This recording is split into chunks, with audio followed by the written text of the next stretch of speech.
ठीक है। नेचुरोपैथी के प्रिंसिपल्स लिमिटेशन, ये वाला चैप्टर से स्टार्ट कर लेते हैं। तो रजा करूं? चलो। हम्म, तो अभी हमने कल बहुत सारी जैसे थेरेपी होती है, जैसे कोई भी बीमारी होती है तो बहुत सारी थेरेपीज होती हैं। कोई एलोपैथी के पास जाता है, कोई आयुर्वेद के पास जाता है, कोई होम्योपैथी लेता है। तो ऐसे ही योग थेरेपी भी एक थेरेपी है, नेचुरोपैथी भी एक थेरेपी है। तो हमारा सब्जेक्ट तीन चीजों पे है: योग थेरेपी, नेचुरोपैथी, और तीसरा उससे भी बढ़कर over and above natural living. Natural living को सबसे पहले प्रमोट करें, उसके बाद कुछ बीमारी हो गई तो पहले योग और नेचुरोपैथी से ट्रीट करें, देन किसी और थेरेपी पे जाएं। तो ये आप लोग गो थ्रू करिए एक बार, मैं भी करके बताती हूँ। ऐसा कुछ भी नहीं लिखा है इसमें। Understanding health and disease.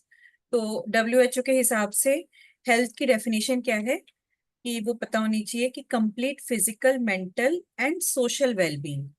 Just मैं बीमार नहीं हूं, मुझे कोई बीमारी नहीं है, तो वो नहीं बोल सकते कि आप हेल्दी नहीं हो। कंप्लीट फिजिकल, मेंटल, मेंटल बीमारियां भी तो कितनी होती है ना, सोशल वेलबींग, ये तीनों ही चीजें होंगी तो आप पूरे हेल्दी माने जाएंगे। ठीक है। तो अभी डिसीज क्या होती है? ठीक है, कि एक तरीके से डिसीज कोई भी लिखा, मतलब ये पूरा जो भी है अंडरस्टैंडिंग हेल्थ एंड डिसीज, ये वाला जो टॉपिक है, ज्यादा कुछ नहीं है इसमें, कि जस्ट समझने जैसी बातें हैं कि डिसीज क्या होती है। कोई भी कंडीशन जिसमें हमें कुछ सिम्टम हो, कुछ पेन हो, या फिर कुछ इंटरनल भी फैक्टर से हो सकता है या आउटर फैक्टर से। अभी हमने कल तो डिसीज के बहुत सारे क्लासिफिकेशंस पढ़े। तो हिप्पोक्रेट्स का नाम हमने जैसे पहले भी पढ़ा था कि जो फादर ऑफ मॉडर्न मेडिसिन जिन्हें बोलते हैं, तो वो उन्होंने बोला था कि जैसे हमारी जो फिलॉसफी है ना, कि डिसीज हमारे ही बॉडी में कुछ इम्बैलेंस है, जो इंडियन फिलॉसफी है उसकी वजह से होती है। तो उन्होंने भी ये चीज बोली, हिप्पोक्रेट्स ने, कि हम तभी इल बनते हैं जब हमारी बॉडी में चार चीजों का इम्बैलेंस होता है। वो उन चार चीजों को blood, black bile, yellow bile, ये सब बोल रहे हैं।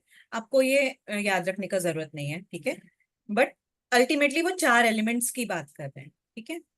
तो पहले क्या वो लोग थे, डिसीज हुई है कुछ भी मतलब हम पे भगवान का कुछ प्रकोप है, गॉड्स फ्यूरी। ठीक है, पहले लोग डिसीज कुछ भी होता था तो इसको मानते थे।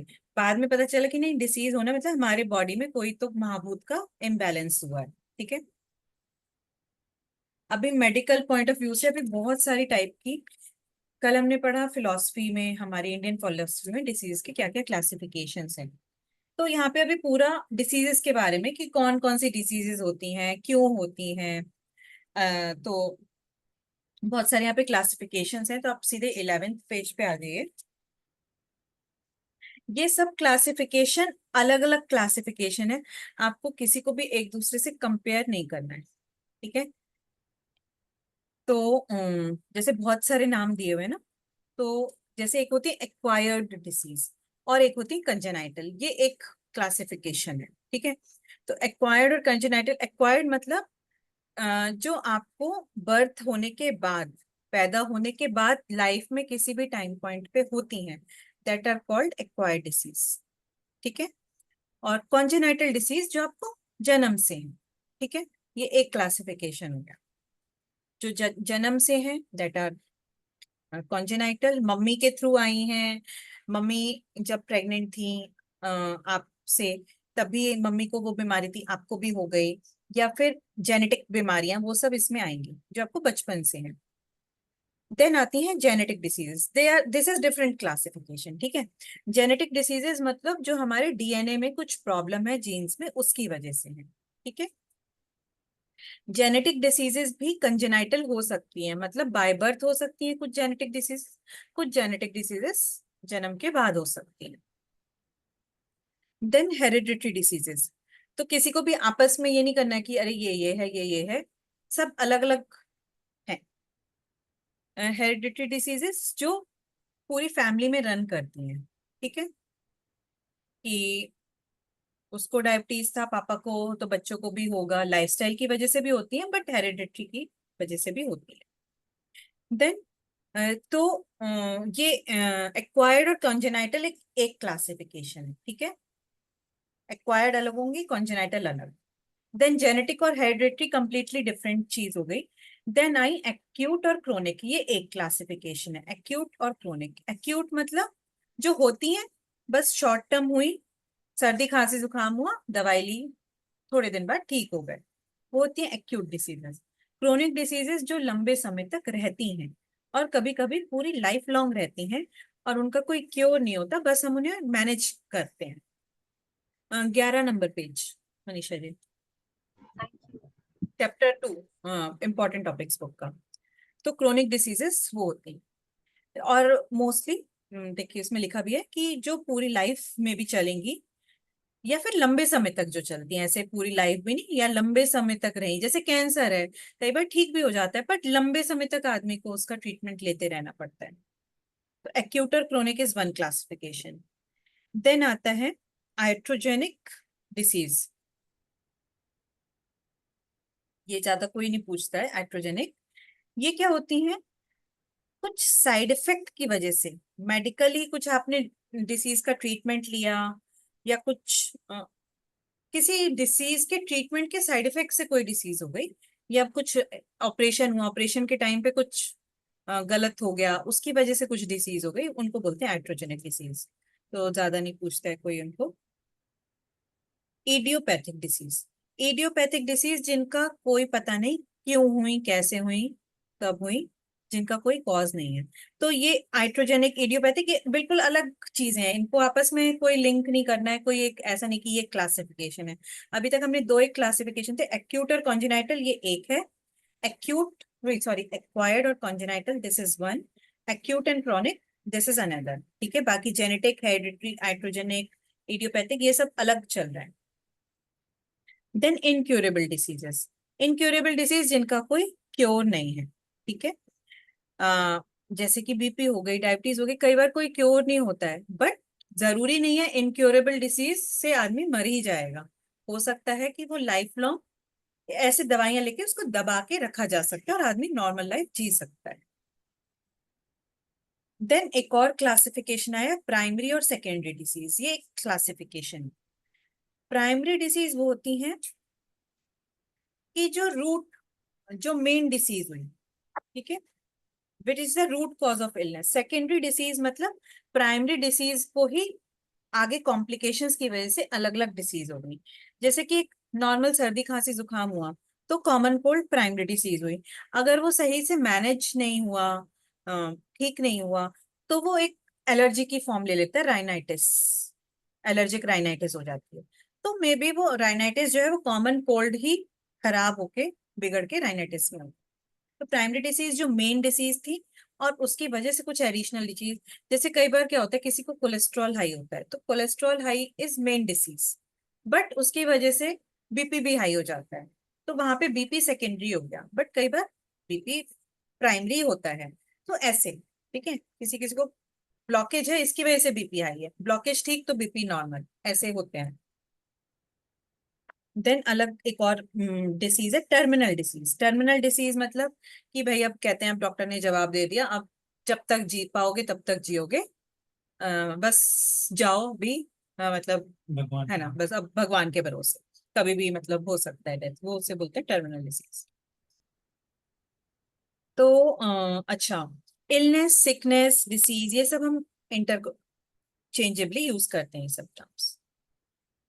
अच्छा, डिसीज और डिसऑर्डर, डिसऑर्डर में क्या अंतर होता है? तो disorder is a functional abnormality और डिस्टरबेंस,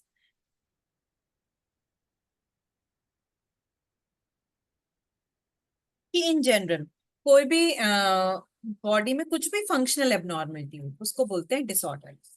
ठीक है, तो डिसीज में ऐसा ऐसा कोई मतलब इन्होंने डिफरेंस नहीं बताया डिसीज और डिसऑर्डर में, डिसऑर्डर को बताया। ठीक है, कुछ भी गड़बड़ हुई बॉडी में, एक होती है नॉर्मल बॉडी, एक होती है कुछ नॉर्मल से अलग हटके कुछ फंक्शन हो रहा है, उसको बोलते हैं डिसऑर्डर। तो डिसऑर्डर्स मेंटल भी हो सकते हैं, डिसऑर्डर्स को डिसीज भी बोल सकते हो। मेंटल डिसीजेस भी डिसऑर्डर्स में आएंगी, फिजिकल डिसऑर्डर्स मतलब डिप्रेशन हो गया mental disorder, physical disorders, genetic disorders, emotional and behaviour, कुछ लोग को बोलने में तकलीफ होती है, शाय होते हैं, तो स्पीच थेरेपी लेनी पड़ती है। तो वो भी सब, वो डिसीज में नहीं आएगा, वो चीज जो इमोशनल और फंक्शनल बिहेवियरल डिसऑर्डर्स हुए, बट वो डिसऑर्डर्स में आएंगे। Medical condition. अब मेडिकल कंडीशन क्या है? कोई भी ऐसी कंडीशन जहां पे आपको मेडिकल प्रोफेशनल का हेल्प लेना पड़े, उसको बोलते हैं मेडिकल कंडीशन। जैसे कि मेडिकल कंडीशन एक ब्रॉड कॉन्सेप्ट है जिसमें, अब जैसे प्रेगनेंसी है, प्रेगनेंसी कोई डिसीज नहीं है, कोई बीमारी नहीं है, बट आपको उसमें डॉक्टर का हेल्प लेना पड़ता है। तो pregnancy is a medical condition but not a disease. अब जैसे कोई बार होता है, कुछ कट लग गया, कुछ एक्सीडेंट हो गया, हड्डी टूट गई, तो वो डिसीज नहीं है, वो क्या है? वहां पे आपको मेडिकल कंडीशन हुई है। Fracture is a medical condition. कुछ एक्सीडेंट हो गया, कुछ कट लग गया, आपको स्टिचेस लगाने जाना पड़ता है, तो that is a medical condition, not disease. Morbidity. Morbidity और मॉर्टेलिटी, मॉर्टेलिटी मतलब डेथ, और morbidity is a deceased state, मतलब कोई डिसीज्ड है तो उसे मॉर्बिडिटी, उसको बोलते हैं मॉर्बिड कंडीशन, मॉर्बिडिटी भी बोलते हैं किसी भी कारण से। पैथोसिस और डिसीज भी एक तरीके से सेम ही है। पैथोसिस, डिसीज, इलनेस, सिकनेस। अच्छा, अभी सिंड्रोम क्या होता है? ठीक है, एक होती है अब आप लोगों ने एक बहुत अच्छा एग्जांपल बताते हैं सिंड्रोम का, एक आपने सुना होगा पीसीओडी, एक होता है पीसीओएस। किसी को डिफरेंस पता है पीसीओडी पीसीओएस में? बहुत सुना तो होगा ना सबने, पीसीओडी पीसीओएस। हाँ सुना हुआ है। हाँ, तो पीसीओडी पीसीओएस कुछ भी डिफरेंट नहीं है, बोथ आर सेम थिंग्स। दोनों का फुल फॉर्म है, PCOD is polycystic ovary disease, PCOD, and polycystic ovary syndrome यानी कि पीसीओएस। तो डिसीज क्या होती है? खाली एक बीमारी, पर जब उस बीमारी से बहुत सारी और भी बीमारियां जुड़ी होती हैं, तो उसको बोलते हैं सिंड्रोम। तो पहले पीसीओडी डिसीज बोलते थे कि खाली एक डिसीज है, ओवरी में सिस्ट है। अभी उसी को पीसीएस बोलते हैं कि ओवरी में सिस्ट, खाली ये एक प्रॉब्लम नहीं होती है उस डिसीज में, उस डिसीज में और भी बहुत सारी प्रॉब्लम्स होती हैं, कि ओवरी में सिस्ट होती है, पीरियड्स नॉर्मल नहीं आते, वेट गेन होता है, थायराइड का प्रॉब्लम हो सकता है। तो दैट इज बहुत सारे सिम्टम्स एक साथ होना, तो उसको बोलते हैं सिंड्रोम। तो syndrome is the association of several signs and symptoms that often occur together। एक साथ बहुत सारे symptoms और बहुत सारी परेशानियां हो रही, जैसे डाउन सिंड्रोम। डाउन सिंड्रोम में भी एक साथ बहुत सारी चीजें होती हैं पर्सन के अंदर, कि जैसे मुंह अजीब अलग से दिखेगा सारे डाउन सिंड्रोम वाले व्यक्तियों का, फिर उनका कुछ हाइट थोड़ी सी कम रहती है, ग्रोथ थोड़ी सी कम, धीरे धीरे चलती है। तो वो एक कॉमन सब चलता है। जैसे पार्किंसन सिंड्रोम डिसीज नहीं है, अभी सिंड्रोम बोलते हैं क्योंकि उसके साथ बहुत सारे कॉजेस जुड़े होते हैं। इस तरीके का सवाल है कुछ। ये सवाल किसी भी तरीके से आ सकते हैं। जैसे सबसे मेन जो मैंने बोला ना, कि एक बहुत इंपॉर्टेंट क्वेश्चन आता है कि इस 4-5 स्टेटमेंट्स होंगे, आपको बताना है कौन सा स्टेटमेंट सही है, कौन सा गलत है। तो ये सब चीजें आ, मतलब समझ के ने की है, कि वो सारे स्टेटमेंट्स ऐसे लगते हैं उसमें कि ये भी सही है, ये गलत है, ये सही है, ये गलत है। तो उसमें बहुत दिमाग लगाना पड़ता है। मोस्टली इन सब चीजों से वैसे ही वाले क्वेश्चन ज्यादा आते हैं। लॉन्ग, और ये इतने ज्यादा वो सिमिलर हैं हम्म। कि कंफ्यूजन हो सकता है। हम्म। तो याद नहीं करना है, समझ के लेना है। और जब वो एग्जाम में स्टेटमेंट तो लिखा हुआ होगा ही, तो स्टेटमेंट को पढ़ के जस्ट हमें एनालाइज करना है, खुद से कोई स्टेटमेंट ऐसे बना के नहीं लिखना है, ऐसे ऐसे कि डिफरेंट डिफरेंट टाइप की डिसीजेस लिखो, ऐसा कोई लॉन्ग क्वेश्चन नहीं आता है इस पे। और ये भी नहीं आता कि ये वाली डिसीज कौन सी है, कॉन्जेनाइटल एक्वायर्ड है, ऐसा भी कोई क्वेश्चन नहीं आता। Just hmm. मे बी ऐसा वाला स्टेटमेंट आ सकता है कि स्टेटमेंट्स करो। तो ये डिफरेंट डिफरेंट टाइप के बताए हैं क्लासिफिकेशंस, जस्ट समझने के लिए, बहुत ज्यादा इन पे क्वेश्चंस इतने नहीं आते हैं।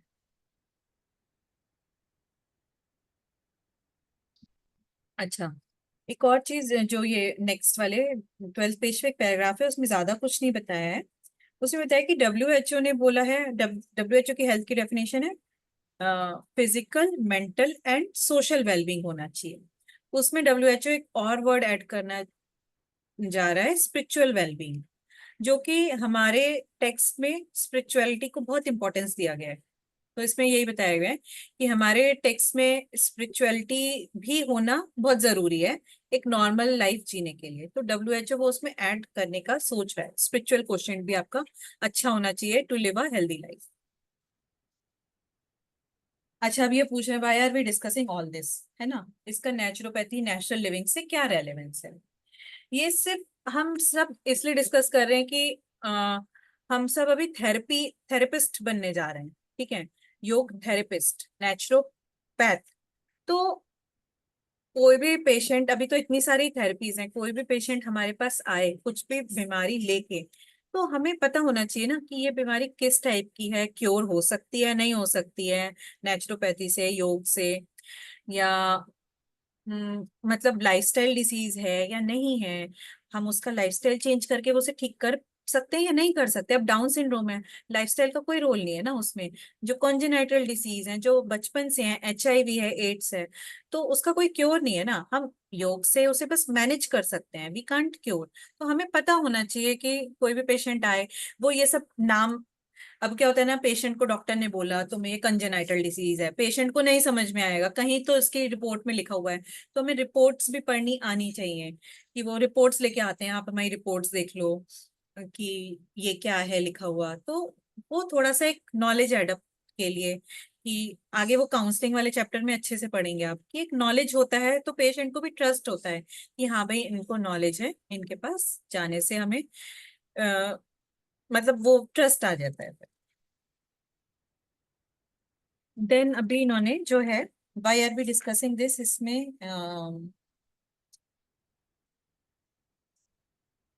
ये वाला एक तो आप लाइंस पढ़िए पहले।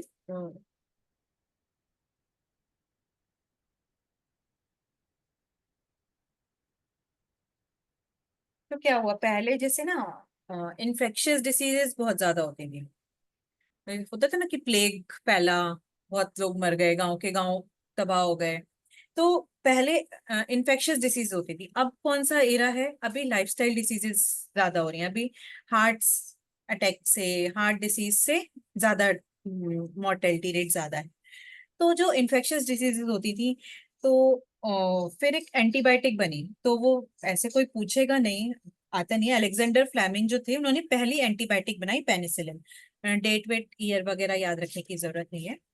तो वो एंटीबायोटिक बनने से हम में से भी सबने कभी ना कभी एंटीबायोटिक ली ही होगी, ठीक है, कुछ बीमारी ठीक नहीं होती तो डॉक्टर के पास अल्टीमेटली एंटीबायोटिक जाके लेते हैं। तो एंटीबायोटिक से क्या है, डिसीज तुरंत से कंट्रोल में आ जाती है। तो जब इतनी महामारियां फैलती थी, बड़े के बड़े लेवल पे सबको टाइफाइड हो रहा है, सबको प्लेग हो रहा है, तो वो एक एंटीबायोटिक की जो डिस्कवरी थी वो बहुत इंपॉर्टेंट डिस्कवरी थी, कि उससे मतलब वो जो इन्फेक्शियस डिसीज से लोग के लोग पूरे फैमिली की फैमिली मर जा रही हैं, तो वो उससे थोड़ा सा कंट्रोल हुई इन्फेक्शियस डिसीजेस। बट फिर क्या हुआ, एंटीबायोटिक्स बनने लगी, और आप लोगों ने सुना होगा ना एंटीबायोटिक रेजिस्टेंस। एक एंटीबायोटिक लंबे समय तक यूज होती है, तो जो भी जीवाणु होते हैं जिनसे हमें डिसीज होती है वो उसके रेजिस्टेंस हो जाते हैं, फिर वो उनपे असर नहीं करती है, फिर नई एंटीबायोटिक बनानी पड़ती है, फिर थोड़े टाइम तक वो यूज होती है, फिर वो रेजिस्टेंट हो जाते हैं, फिर नई बनानी पड़ती है।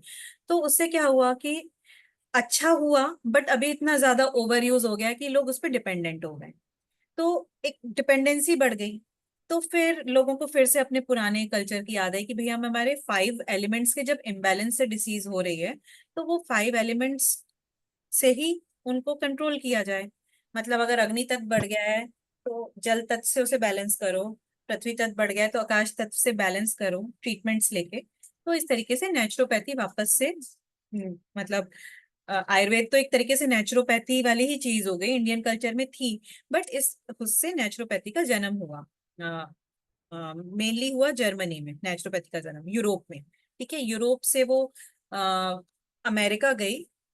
फिर गांधी जी को साउथ अफ्रीका जब गए तो वहां पे सब लोग मिले उन्हें, तो गांधी जी ने वहां से सीखी, फिर गांधी जी उसे वापस इंडिया लेके आए नेचुरोपैथी को। वीजा वीजा दिलवा के इंडिया लेके आए। ठीक है। तो ये सब है। तो अभी नेचुरोपैथी टर्म किसने कॉइन करी, वो लास्ट लाइन में लिखा है, डॉक्टर जॉन शील इन द ईयर 1895। तो ये पता होना चाहिए नेचुरोपैथी टर्म किसने दिया। तो डॉक्टर जॉन शील 18, ये जर्मनी के थे ये भी। हमारे में थोड़ा अलग है ये तो। अच्छा आपके में ना। वो chapter okay okay sorry sorry, नाम की बुक से पढ़ा। कुछ एडिशनल लिखा हुआ है इसमें। ओके अच्छा, इसमें डॉक्टर जॉन शील का नाम तो लिखा हुआ है हाँ, पर लास्ट लाइन में नहीं लिखा हुआ है, कहीं और लिखा बीच हुआ में है लिखा है। 13th पेज पे। तो इस पूरे पैराग्राफ में इतना ही है, बस जॉन शील ने नेचुरोपैथी का टर्म दिया। और एंटीबायोटिक, भूले भटके कोई पूछ सकते हैं, वैसे तो नहीं पूछेगा कि पेनिसिलिन पहली एंटीबायोटिक थी जिसकी डिस्कवरी अलेक्जेंडर फ्लेमिंग ने करी। तो अभी why natural living and naturopathy is important.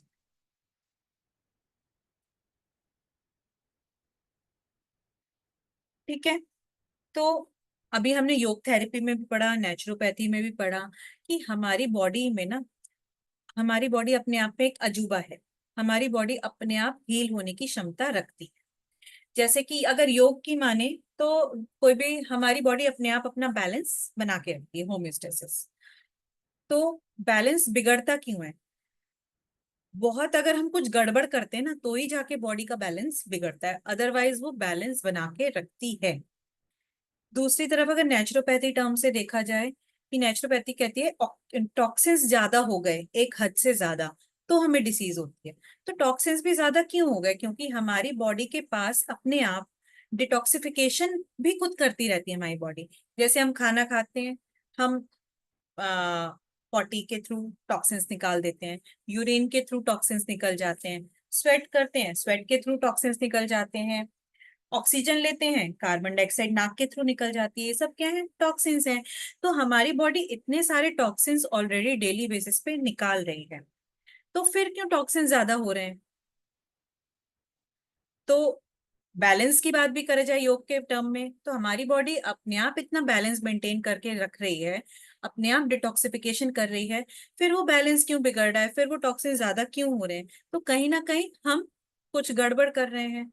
हम नेचर से, जो नेचर की हमारी प्रकृति की है अपने आप को हील करने की क्षमता, हम उससे भी ओवर एंड अबव उसका दोहन कर रहे हैं, जिसकी वजह से वो बॉडी बीमार पड़ रही है। कह रहे हैं कि सबसे ज्यादा तो जरूरी है कि नेचुरल लिविंग करो, कि वो टॉक्सिन्स जो है, उतने ही टॉक्सिन्स लो जितने निकल पाए, उतना ही बॉडी को परेशान करो जितना वो बैलेंस मेंटेन कर सके। तो इसलिए नेचुरल लिविंग इंपॉर्टेंट है। देन, तो इसलिए और नेचुरोपैथी के थ्रू भी आप वो ट्रीटमेंट्स लो कि आपकी बॉडी की नेचुरल हीलिंग जो है। नेचुरोपैथी क्या करती है, जो पंचमहाभूतिक चिकित्सा में योग भी यही करता है कि आपकी बॉडी की जो नॉर्मल बैलेंसिंग पावर है उसको वापस लाता है। सेंट्रल बेनिफिट से क्या होता है, हमारी बॉडी का जो बैलेंस बिगड़ गया है वो वापस योग लाता है। और नेचुरोपैथी में भी जो हमारे टॉक्सिन्स हद से ज्यादा बढ़ गए हैं और बॉडी डिटॉक्सिफाई करने में मतलब असमर्थ है, उसको वो वापस से थोड़े टॉक्सिन्स कम करते कि जिससे बॉडी वापस से अपना नॉर्मल टॉक्सिफिकेशन डिटॉक्सिफिकेशन कर सके। तो मदर नेचर को ही हील करने में, मतलब हमारी बॉडी को ही दोनों थेरेपीज इतना कैपेबल बनाती है कि खुद से हमारी बॉडी अपने आप को हील कर सके।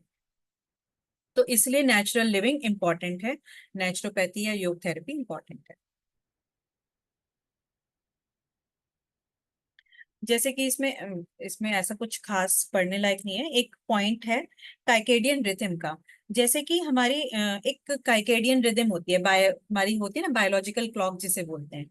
तो कोई पूछे काइकेडियन रिथम क्या होती है, बायोलॉजिकल क्लॉक हमारी, कि कब अपने आप, मैं तो कहते हैं ना ब्रह्म मुहूर्त में उठो और रात को 10 बजे सो जाओ।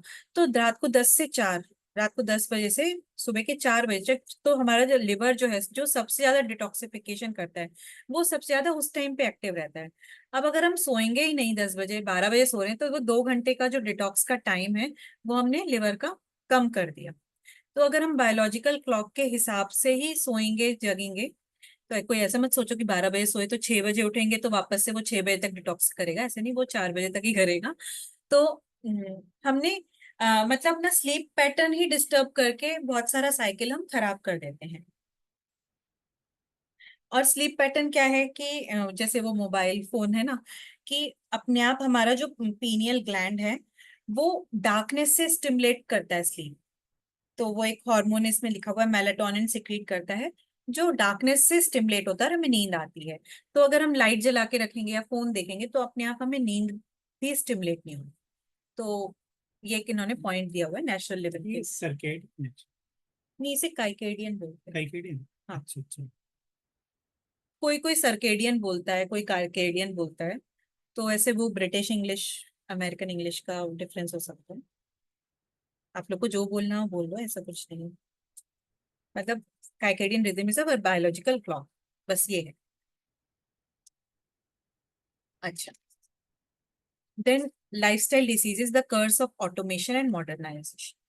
ठीक है, तो यहाँ पे भी यही सब बताया हुआ है कि पहले इन्फेक्शियस डिसीजेज ज्यादा होती थी, अभी लाइफस्टाइल डिसीजेज ज्यादा हैं, क्योंकि हम चलते नहीं है उतना। हर चीज के लिए हमारे पास मशीन्स आ गई हैं, मिक्सी हो गई है, वॉशिंग मशीन हो गया है, मॉप्स आ गए हैं, तो उतना हमारा मोबिलिटी नहीं होता। तो अभी पहले कम्युनिकेबल, अच्छा कम्युनिकेबल और नॉन कम्युनिकेबल, ये भी एक क्लासिफिकेशन होता है। कम्युनिकेबल डिसीज मतलब जो एक दूसरे के थ्रू पास होती हैं एक से दूसरे को। जैसे मुझे जुकाम है, तो मेरे बाजू में कोई बैठेगा, मेरे जो छींक से जो निकलेगा वो दूसरे को भी जुकाम कर सकता है, वो होती है कम्युनिकेबल डिसीजेस। एक होती है नॉन कम्युनिकेबल, अगर किसी को बीपी है तो वो दूसरे को बीपी ट्रांसफर नहीं कर सकता, है ना, तो वो होती है non communicable. Non communicable disease को ही लाइफस्टाइल डिसीजेस बोलते हैं। ठीक है, क्योंकि वो बीपी है, डायबिटीज है, ये हमारी लाइफस्टाइल की वजह से है।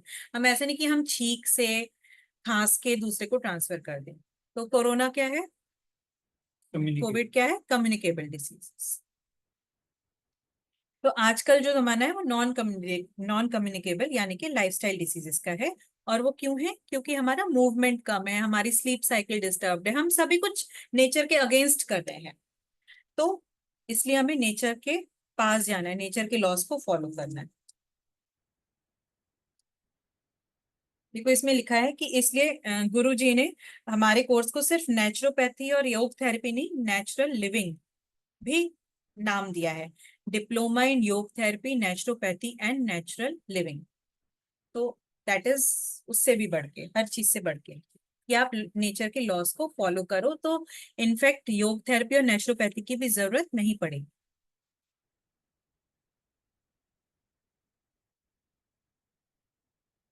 देन आता है हमारा हिस्ट्री ऑफ नेचुरोपैथी। तो हिस्ट्री ऑफ नेचुरोपैथी थोड़ा सा, क्योंकि नेचुरोपैथी ही पढ़ रहे हैं तो हिस्ट्री तो थोड़ी सी पता होनी चाहिए। तो जो हिपोक्रेट्स हैं, अगेन हिपोक्रेट्स का नाम बार बार आता है, उन्हें फादर ऑफ मॉडर्न मेडिसिन बोलते हैं। उन्होंने भी बोला था कि नेचर जो है is the healer of all diseases. वो एलोपैथी के जनक थे, ठीक है, फिर भी वो नेचर को डिसीज के क्योर के लिए सबसे पहले मानते थे, ठीक है, कि नेचर में हीलिंग पावर है। तो नेचुरोपैथी क्या है कि इसमें लिखा हुआ है, देखो सबसे पहले डेवलप हुई यूरोप में नेचुरोपैथी जो है, और फिर बाद में यूएस में और ज्यादा एडवांस। तो क्या है, सबसे पहले डॉक्टर जॉन शील जो जर्मन होम्योपैथ थे, उन्होंने नेचुरोपैथी टर्म दिया। ठीक है, देन उससे पहले मतलब कुछ कुछ नाम दिए हुए हैं, एज सच इतने याद करने की जरूरत नहीं है। मतलब नाम याद होने चाहिए, वो कोर्स ऑफ इवेंट्स याद करने का जरूरत नहीं, किसने कब क्या किया कौन से साल में। ये याद रखो, यूरोप में हुई थी नेचुरोपैथी की शुरुआत, देन वहां से यूएस गई। और इंडिया में कौन लेके आया, महात्मा गांधी। कोई बोले ट्रू और वो वाले स्टेटमेंट्स में आ जाते हैं ना, जो find the correct statement, naturopathy का जन्म इंडिया में हुआ, तो वो स्टेटमेंट तो तुरंत से फॉल्स है। ठीक है, तो उससे पहले दिखाया, जस्ट इसको पढ़ के ले लीजिए कि उससे पहले थॉमस एलिसन कोई थे जो हाइड्रोथेरेपी करते थे। और एक फादर सेबेस्टियन निप का नाम तो हमने पहले भी सुना था, वाटर थेरेपी में, हाइड्रोथेरेपी में, जब हमने जल तत्व पढ़ा था, तो वो भी हाइड्रोथेरेपी में बहुत बिलीव करते थे। ठीक है, तो फादर सेबेस्टियन निप, देखो जॉन शील ने सिर्फ टर्म दिया है नेचुरोपैथी।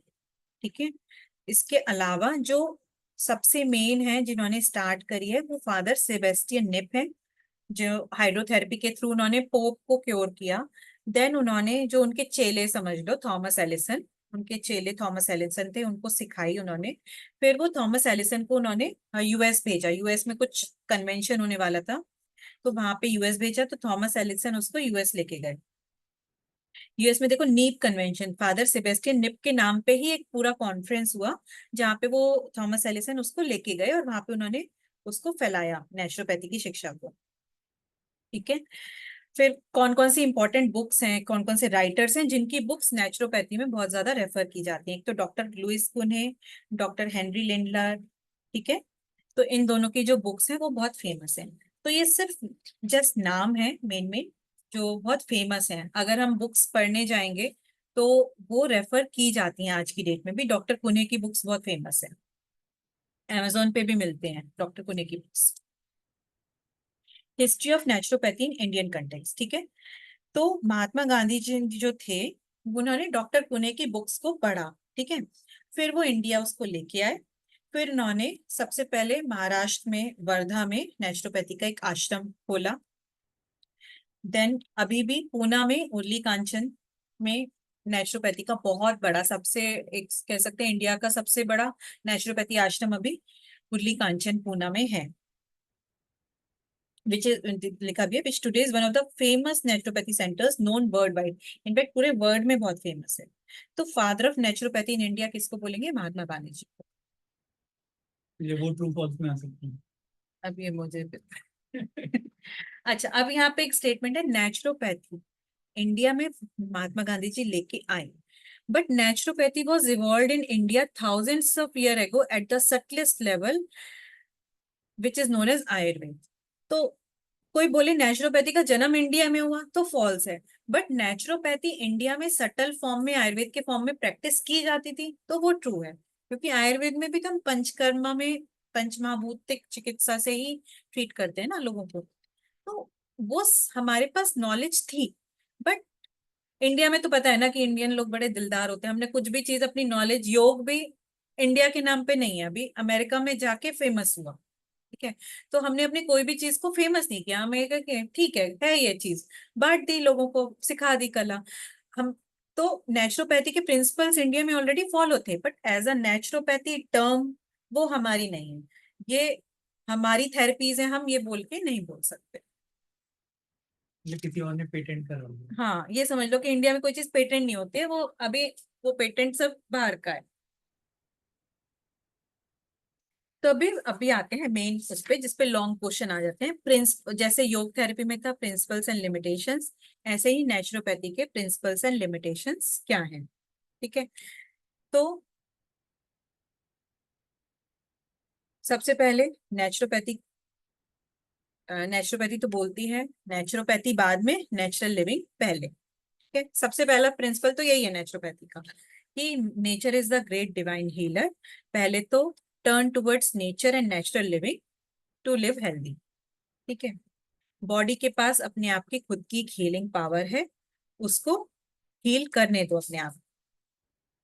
देन आता है कि अकॉर्ड उसके ओवर एंड अबव अगर कुछ डिसीज हो रही है तो वो क्यों हो रही है? कि बॉडी में जो टॉक्सिन्स हैं, बॉडी का डिटॉक्सिफिकेशन वाली जो मशीनरी है, उसके ओवर एंड अबव हम टॉक्सिन्स ले रहे हैं। तो टॉक्सिन्स थ्रेशोल्ड से ऊपर बढ़ गए हैं, बॉडी उतना ज्यादा डिटॉक्सिफाई नहीं कर पा रही है, इसलिए डिसीज हुई है। ठीक है। तो यहाँ पे वही सब जो मैंने बताया था ना कि बॉडी के अंदर खुद की एक डिटॉक्सिफिकेशन कैपेसिटी है, हमारे स्टूल के थ्रू, यूरिन के थ्रू, हाँ हमारा स्वेट के थ्रू, कार्बन डाइऑक्साइड के थ्रू हमारे सारे टॉक्सिन्स निकल रहे हैं ऑलरेडी, बट उसके ओवर एंड अबव बढ़ जाते हैं तो हमें डिसीज होती है। इसके ऊपर भी जो हम पढ़ते हैं ना कि 5 तत्व हैं, उसके ओवर एंड अबव एक हमारा आत्मा तत्व है जो हमारी चेतन शक्ति है। किसी की वो इतनी स्ट्रांग होती है ना कि होता है ना कुछ कुछ लोग कुछ भी पचा लेते हैं, कहते हैं ना कि वो इतनी उनकी चेतन शक्ति इतनी स्ट्रांग है ना कि उनको कुछ छू के भी नहीं जाता, मतलब इतनी एनर्जी होती है उनके अंदर, इतनी पॉजिटिविटी है उनके कि बीमार पड़ते ही नहीं। तो that is a different thing कि उनका चेतन तत्व जो है, उनका आत्मा तत्व बहुत स्ट्रांग है। तो वो हम आत्मा तत्व वाले चैप्टर में और डिटेल में पढ़ेंगे। वो हमने पंचमहाभूत वाले उसमें ये भी पढ़ा था, एलन विटैल भी बोलते हैं उसे, कि किसका एलन विटैल कितना स्ट्रांग है, उस पर भी डिपेंड करता है। ये लाइन हमारे में नहीं है, ये अच्छा क्या चीज? ये जो लास्ट वाली हाथ में अच्छा है ही नहीं है, हाँ, तो इसलिए यहाँ पे डाली, यहाँ पे आप लोग की बुक में है ही नहीं वो लाइन, तो उस पे भी डिपेंड करता है। तो यही याद रखें कि टॉक्सिन ज्यादा है इसलिए डिसीज है। तो अभी नेचुरोपैथी, इसमें बहुत ज्यादा ट्रू फॉल्स और ये स्टेटमेंट करेक्ट है नहीं है, इससे बहुत क्वेश्चंस आते हैं कि नेचुरोपैथी के हिसाब से बैक बैक्टीरिया, वायरस, जर्म, जो ये वाली इन्फेक्शियस डिसीज है ना, ये भी हमारी ही गलती की वजह से है। ठीक है, बैक्टीरिया वायरस भी हम पे अटैक नहीं करते अगर हमारा जो टॉक्सिन्स है वो लिमिट में रहते। अगर हमारे टॉक्सिन्स लिमिट में रहेंगे तो बैक्टीरिया वायरस भी अटैक नहीं करेंगे। देखो लिखा है ना, bacteria, germs and other foreign microbes are not responsible for the diseases. ठीक है, तो एक्यूट डिसीज, नेचुरोपैथी के हिसाब से, नेचुरोपैथी ये क्लेम करती है कि जो एक्यूट डिसीज, जो इन्फेक्शियस डिसीज हैं, वो भी टॉक्सिन्स के बढ़ने से ही हो रही हैं। तो पीरियड, टॉक्सिन ज्यादा है इसलिए कोई भी डिसीज है टॉक्सिन ज्यादा है, एक्सेप्ट कंजेनाइटल डिसीज जो बर्थ से आई है जो जन्म से आई है। ठीक है, तो हमें ये इन्फेक्शियस डिसीज क्यों होती है? हमारी बॉडी में टॉक्सिन बढ़ गया है। तो अभी हमारी बॉडी को तो उतना टॉक्सिन चाहिए ही नहीं, उतना खाना चाहिए नहीं, तो बैक्टीरिया वायरस के पास वो हमारी बॉडी क्या है, ज्यादा खाना है हमारी बॉडी के पास। तो बैक्टीरिया वायरस देखा रहे होते ना, कोई भी खाना में एक्स्ट्रा फेंक देते तो एकदम से आ जाते ना डिकम्पोज, कौवा वो खाने। तो ऐसे ही हमारी बॉडी के पास ज्यादा खाना देखा बैक्टीरिया वायरस ने, अटैक कर दिया कि अरे इनके पास तो ज्यादा खाना है, इनकी बॉडी उतना निकाल ही नहीं पा रही है, तो अटैक कर देते हैं उस खाने को। तो हमें इन्फेक्शियस डिसीजेस इसलिए होती हैं कि हमारी बॉडी में जो टॉक्सिन्स एक्सेस एक्यूमुलेट हो गए उन पे बैक्टीरिया वायरस अटैक करे और डिटॉक्सिफाई कर दें। तो एक्यूट डिसीजेस भी हमें डिटॉक्सिफाई करने के लिए ही होती हैं। तो वो भी बॉडी का रिस्पॉन्स है।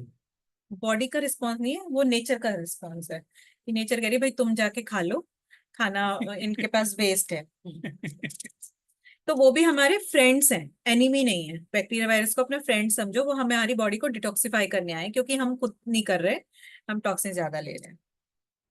तो लिखा है naturopathy believes that germs do not attack the body, body invite themself, they are invited by the body itself for detoxification purpose. Body खुद बुलाती है आओ मेरा डिटॉक्सिफिकेशन करो।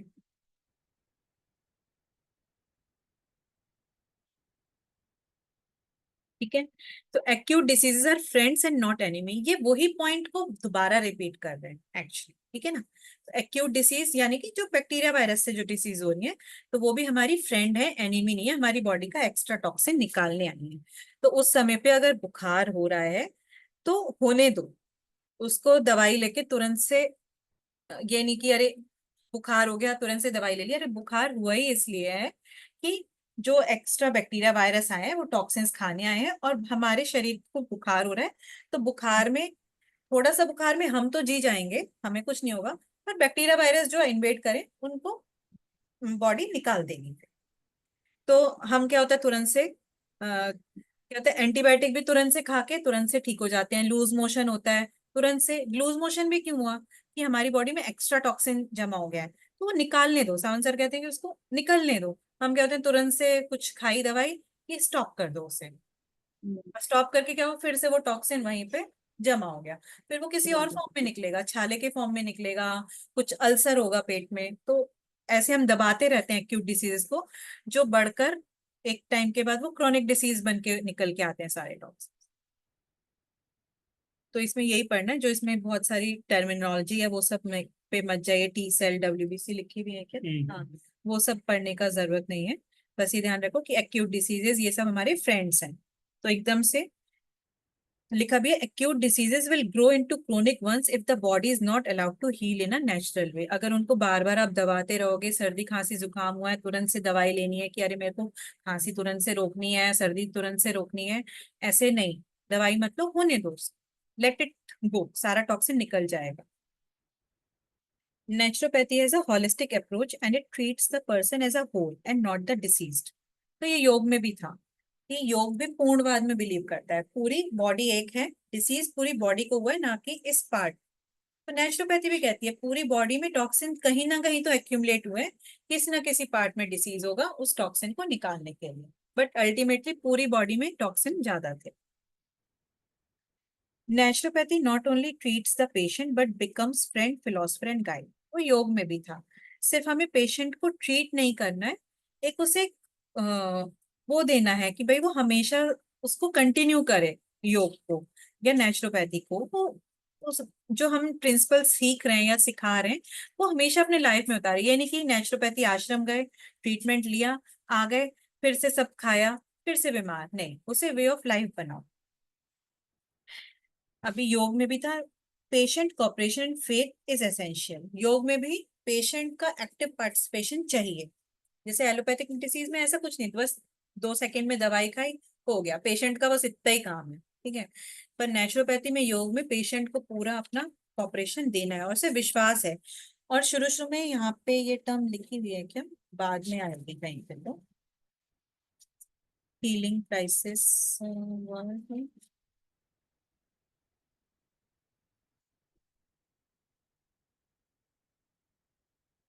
हाँ, तो अभी तो बाद में आएगा वो वाला, जो ये पहले क्योंकि एकदम से बुखार की दवाई नहीं है कि एकदम से ठीक हो गया, सर दर्द की गोली नहीं एकदम से ठीक हो गया, टाइम लगता है, तो फिर फेथ के साथ करना है।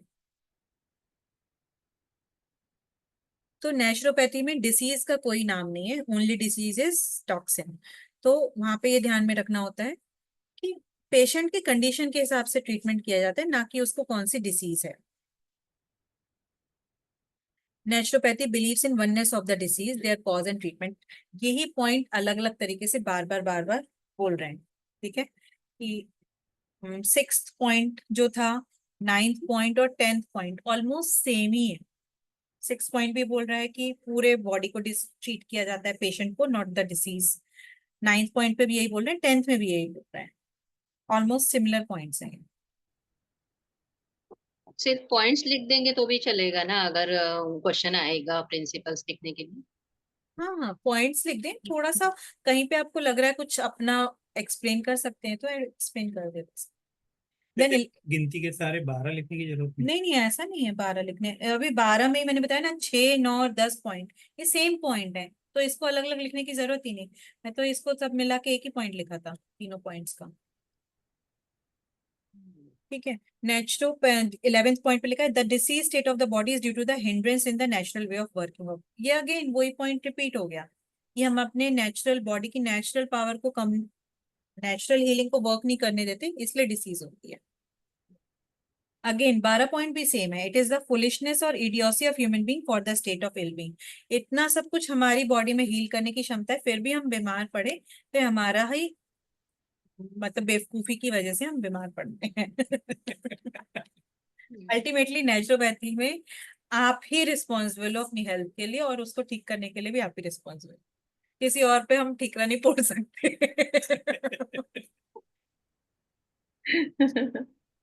बच्चों को नहीं बोल सकते तुम्हारी वजह से मुझे स्ट्रेस हो गया, तुम्हारी वजह से मेरा बीपी बढ़, किसी को नहीं बोल सकते, आप ही रिस्पॉन्सिबल हो। Again salient features of naturopathy.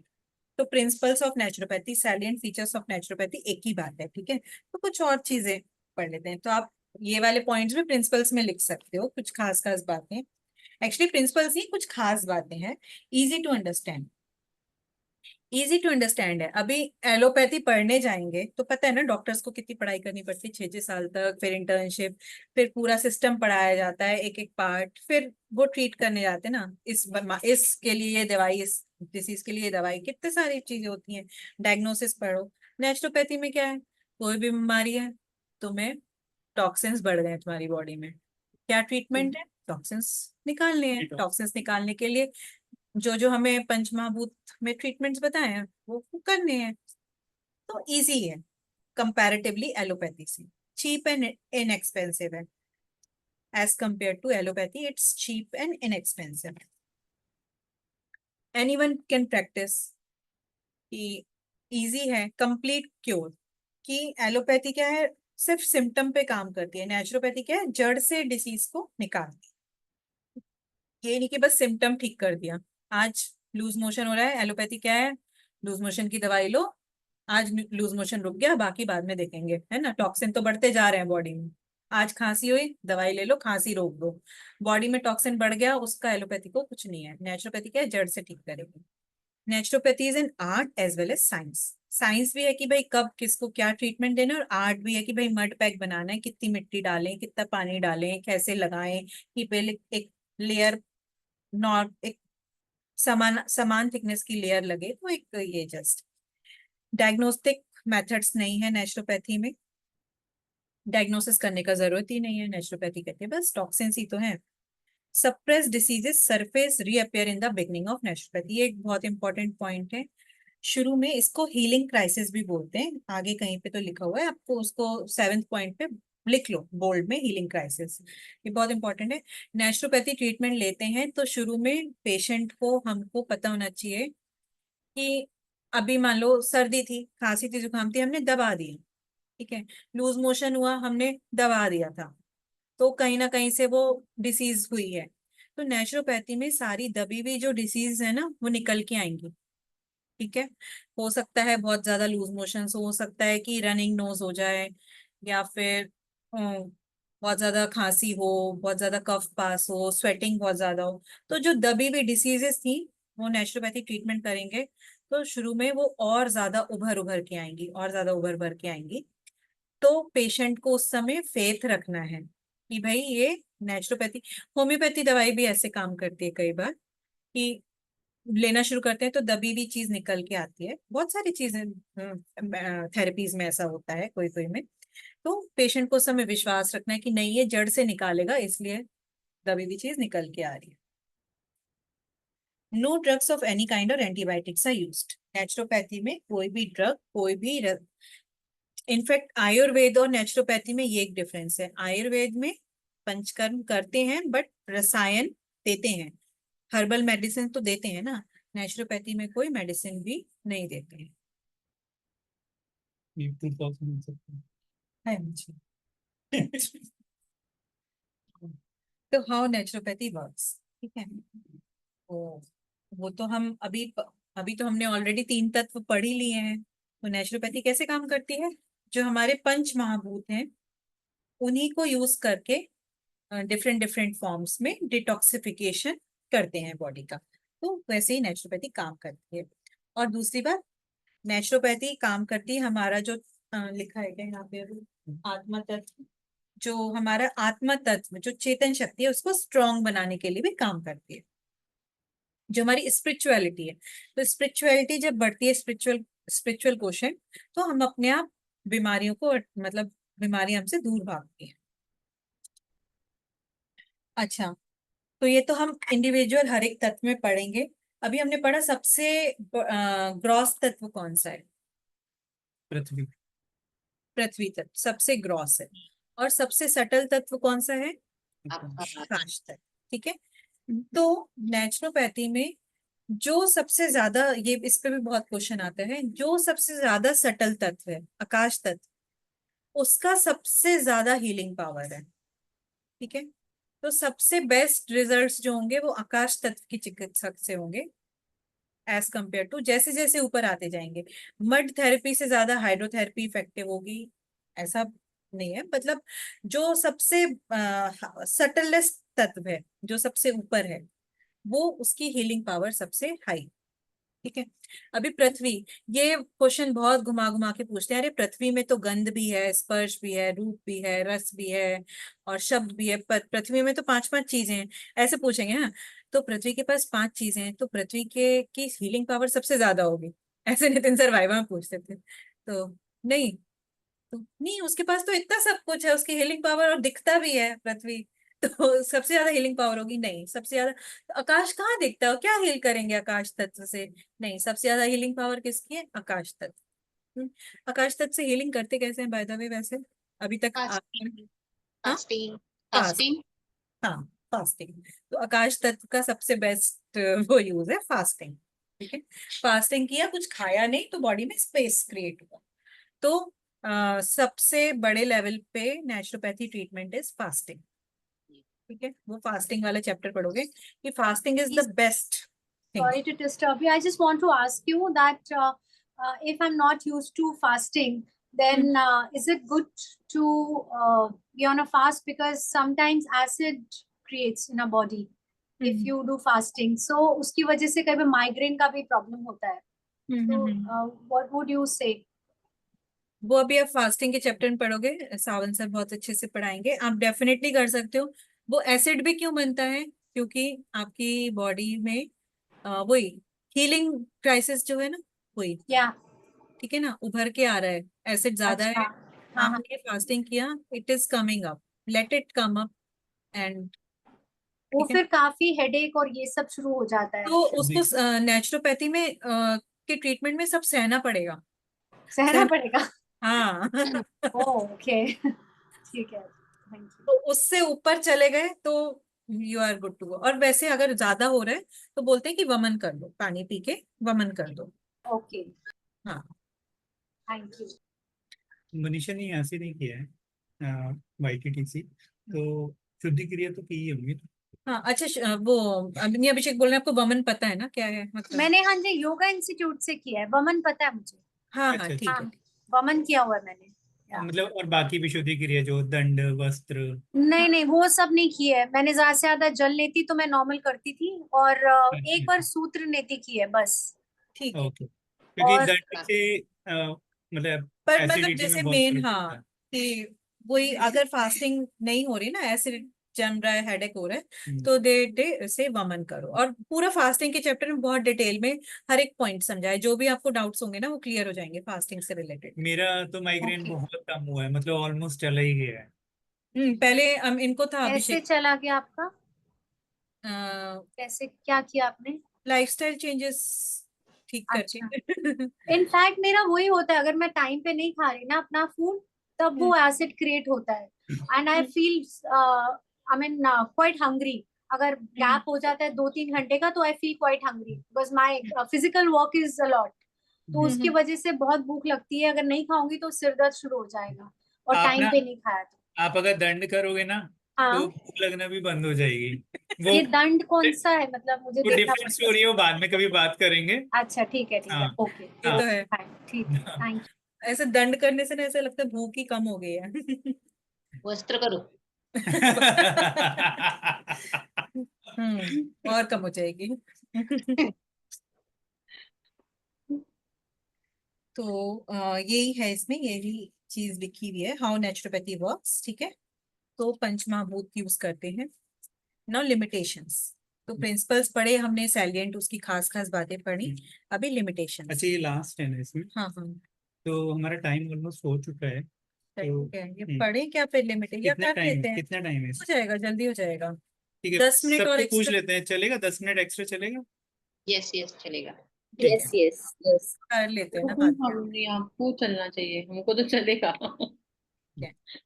तो लिमिटेशंस भी पढ़ लेते हैं कि क्या क्या, अभी जैसे वो योग की जो लिमिटेशंस थी वही बेसिकली नेचुरोपैथी की हैं, कि ऐसा कोई इमरजेंसी सिचुएशन के लिए नेचुरोपैथी नहीं है कि भाई हार्ट अटैक हो गया, कुछ एक्सीडेंट हो गया, कुछ फ्रैक्चर हो गया, तो फिर आपको एलोपैथी जान के पास जाना ही पड़ेगा। सॉरी एक सेकेंड, नहीं मेरे से बंद हो गया था। Okay.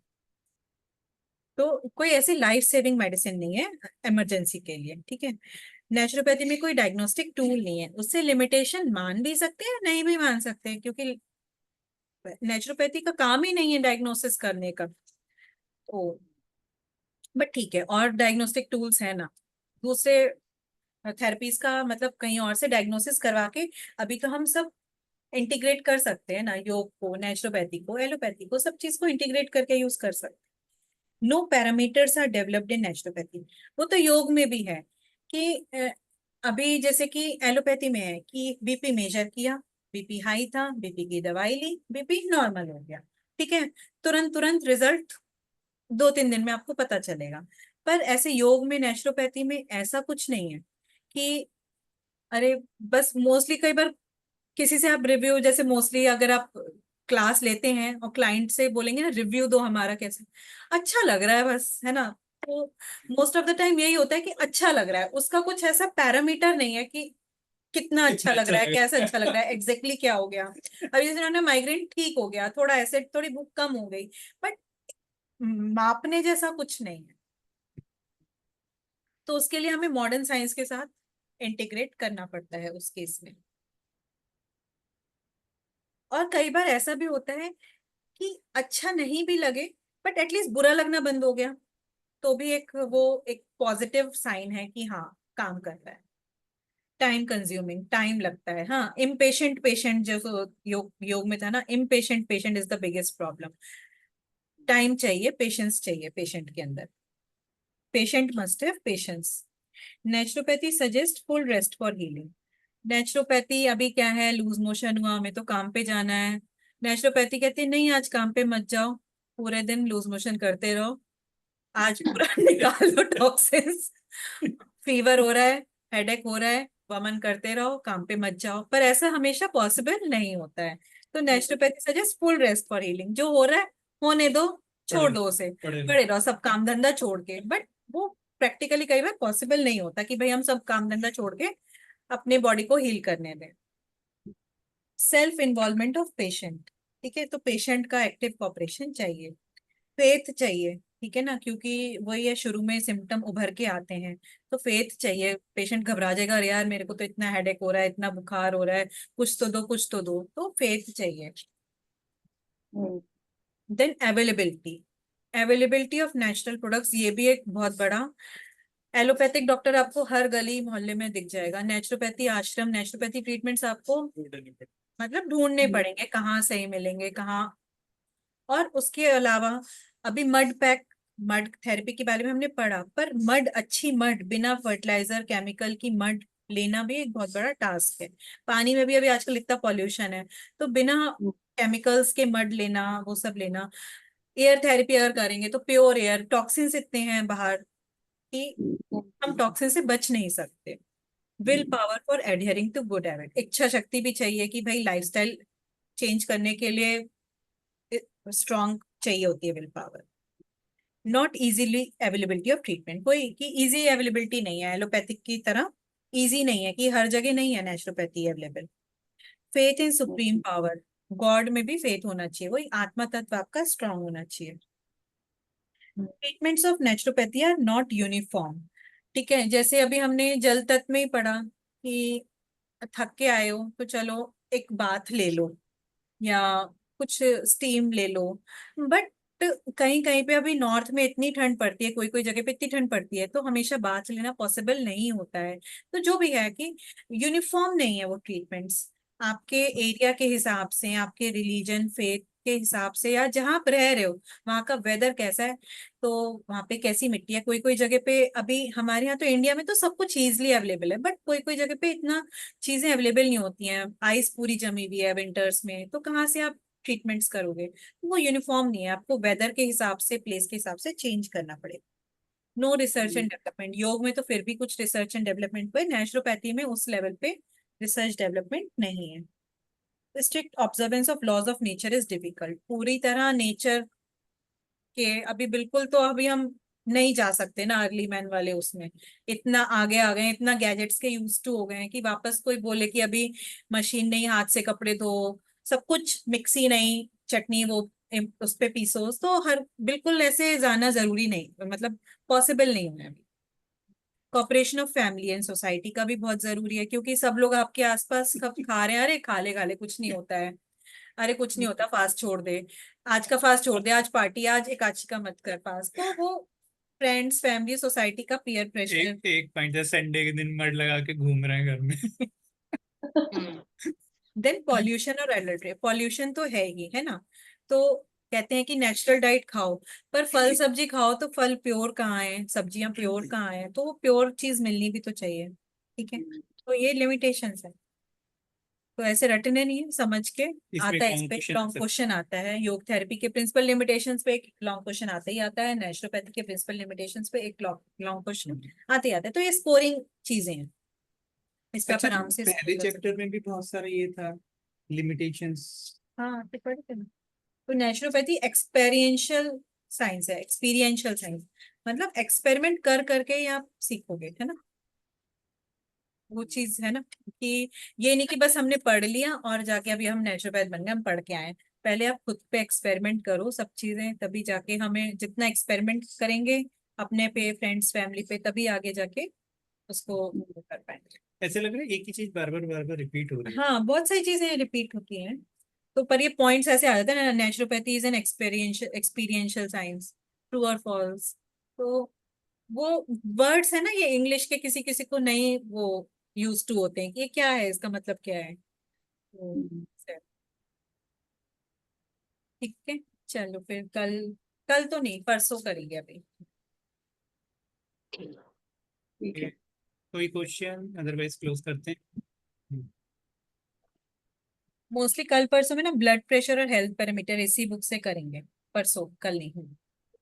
ठीक। वो भी बहुत स्कोरिंग है, उससे भी बहुत क्वेश्चन आते हैं। ये एक्सपेरिमेंटल साइंस है, ये ट्रू या फॉल्स है? हाँ, ट्रू है। चैप्टर कौन सा ना, क्या क्या? जो करना है परसों, उसका चैप्टर कौन सा है जो आप बता रहे चैप्टर हैं? 5 और 6, ब्लड प्रेशर एंड हेल्थ, 5 और 6, ब्लड प्रेशर और हेल्थ पैरामीटर। चलो, okay, bye bye. Thank you Thank Varsha. you. Thank you. चलो, Thank you. बाय। बाय।